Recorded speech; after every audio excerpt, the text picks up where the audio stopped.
ഞാൻ പൊതുവെ ക്ലാസ്സിൽ കയറാത്ത ഒരാളായിരുന്നു. അപ്പോൾ ഈ തെമ്മല, ഉറുകുന്ന്, ആര്യങ്കാവ് ഇങ്ങനെയൊക്കെയുള്ള സ്ഥലങ്ങൾ നിങ്ങൾക്ക് മനസ്സിലാവും. ഈ കൊല്ലം ജില്ലയുടെ കിഴക്കേ ഭാഗത്തുള്ള സ്ഥലങ്ങളാണ്.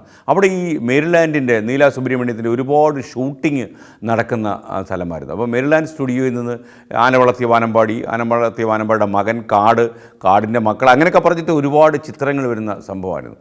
അപ്പോൾ ഞാൻ ഒരു 9ാം ക്ലാസ്സിൽ പഠിക്കുന്ന സമയത്ത് ഇപ്പോൾ അച്ഛൻ്റെ റേഷൻ കടയിൽ കണക്കെഴുതാൻ പോയിരിക്കുന്നത് കൊണ്ട് കുറേ പൈസയൊക്കെ അവിടെ നിന്ന് തപ്പിയെടുക്കാൻ പറ്റും. അടിച്ചു മാറ്റിയ പരിപാടി. അടിച്ചു മാറ്റിക്കൊണ്ട് ഞാൻ ഈ തെമ്മല, ഉറുകുന്ന്, ആര്യങ്കാവ് സ്ഥലത്ത് ഷൂട്ടിംഗ് കാണാൻ പോകും. അപ്പോഴാണ് ഞാൻ എന്നെ അത്ഭുതപ്പെടുന്ന ഒരു കാര്യം കണ്ടത്. ഞാനൊക്കെ ഒരു വയസ്സായ ഒരു മനുഷ്യൻ്റെ കൂടെ വിജയശ്രീ എന്ന് പറയുന്ന നടി തോളിൽ കയറ്റി ഇങ്ങനെ നടക്കുന്നു. എനിക്ക് സത്യത്തിൽ സഹിക്കാൻ പറ്റിയില്ല.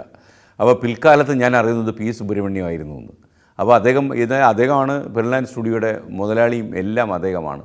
അപ്പോൾ ഇത് കണ്ടിട്ട് വന്നിട്ട് ഈ കഥ പൊടിപ്പും തൊങ്ങലും വെച്ച് ആൾക്കാരോട് പറയുക എന്നുള്ളതാണ് എൻ്റെ ഏറ്റവും വലിയ കൗതുകം എന്ന് പറയുന്നത്. അപ്പോൾ ഞാൻ അന്ന് കണ്ടിട്ടുള്ള ഷൂട്ടിങ്ങൾക്ക് കണക്കില്ല. അത്ര കൂടുതൽ ഷൂട്ടിങ് ഞാൻ കാണാൻ പോകും.